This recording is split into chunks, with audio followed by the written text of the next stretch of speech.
How you doing, golfers? This is Zach Allen. We're going to talk a little bit about how to move your body efficiently and powerfully.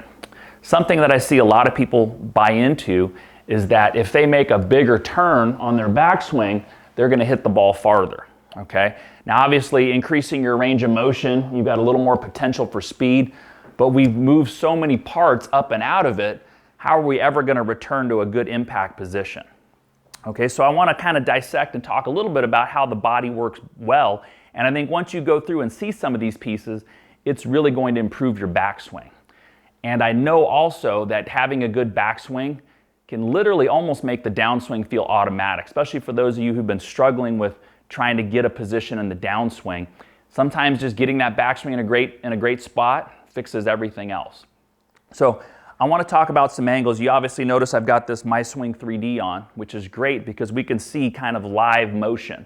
So the first angle that I've got here at address is called my forward ribcage angle, okay? And a good way to envision it is if I was just standing straight up like this angle would be pretty close to zero. But obviously in the golf swing, we flex over, right? This is called just forward flexion, and our chest points more down towards the ground. Okay, so there's many of you out here who try to stay down in the backswing, keeping this angle down towards the ground, right? Thinking that that'll maintain our spine angle. We actually need to lose this angle on our backswing. So you see how I'm going from flexion to extension. Okay, so if I was to make a good backswing here, you notice by the time I get up to the top, this angle is pointing slightly up towards the sky, or it's getting to a positive number. Okay, and usually the people that have the bigger backswings, they've got more extension, right? Now, you need to be careful. It's not like we do that right away and come up like this, but this is definitely one piece of the three most important pieces in the backswing, right? Number one is extension. Go ahead and let's put on the side ribcage angle. Okay, so side ribcage, a good way to think about it is if I'm standing here at address, it would basically be zero or level to the ground, okay? So usually at address, we can take off the forward ribcage for now.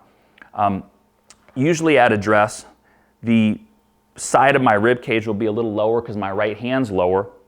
But what happens in a good backswing is we increase this left side bend. Okay, so just what I'm doing right here, you see how feels like I'm reaching my left side down towards my left knee, right?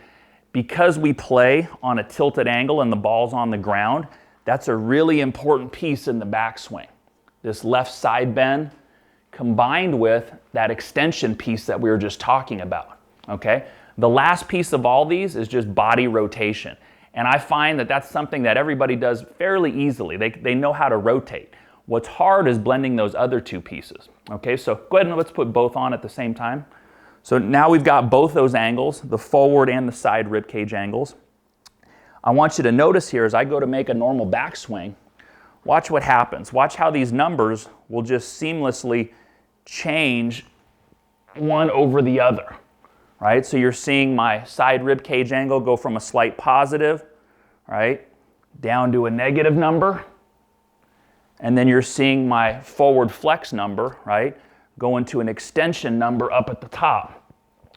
So the key is practicing both those just separately till you really get a good feel for it, right? So I would start off by doing some drills where you go, okay, so let's practice this left side bend, right? We can do some simple drills where we're just going like this, right? We're not doing any of the three, we're just doing one, right? Left side bending towards the ground, and then from there starting to put that with some rotation. This is for those of you whose head move off the ball, your shoulders turn too level or too horizontal to the ground. This really helps us get that sensation of compressing the ball, getting our lead side pressure down so we can push up and out of the ground as we go to hit it. Right? So especially for those of you who don't feel like you're using the ground very well, this is a really important angle to check in the backswing. Okay? So the next thing is let's work on that extension angle. You can do this with a club or an alignment rod. We've got it down here at address. It's some degree towards the ground, 37 degrees. I'm going to go back and I'm going to keep it at 37 degrees and just practice extending that up. So you notice here I'm taking it back, keeping it down at the ground, and then extending it up to the top of my backswing. That's what a good backswing feels like. That's how we get our right side to expand and open up to make a bigger turn.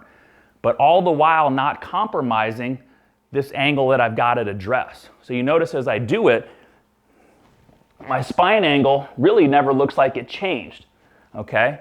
Once we put all those pieces together, we realize there are parts that are changing, but if you do them incrementally the right way, your spine looks perfectly still and you look like you make a giant turn, okay? So that's your homework. That's some stuff you can do at home just to learn how to left side bend better, just to learn how to extend up to the top better. A good drill to do once you get to the golf course to feel both these in action is this Flamingo Drill. So I'm basically standing on one foot. My right foot is just up off the ground here, just my toe is up in the air, and I'm in a fairly closed stance, okay?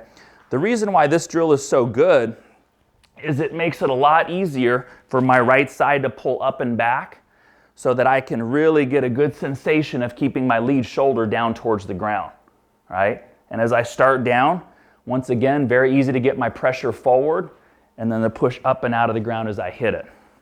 So you've got some of those new sensations from practicing at home. You take a couple rehearsals, you feel good body inclination down.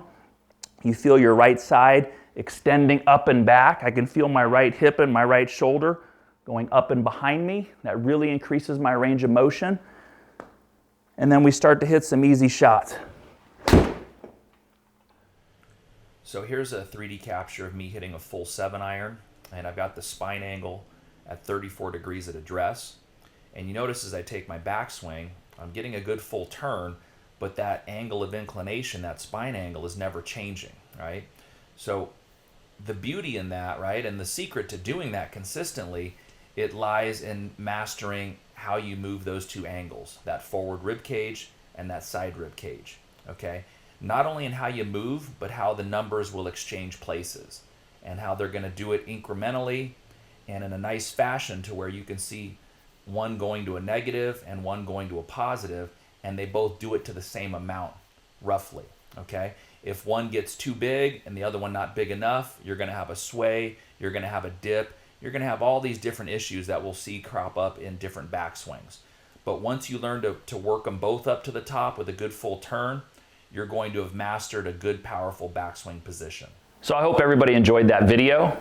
If you're interested in getting more content like this, we've got a great email list that everybody just loves and is raving about. They're getting free content from me every week on all different aspects of the golf swing. I'm interacting with them, answering their questions, putting new videos out based on what their feedback is. So if you really want to get involved and get on this list, it's totally free. All you need to do is sign up. Go ahead and click this link down below, and let's start improving our game.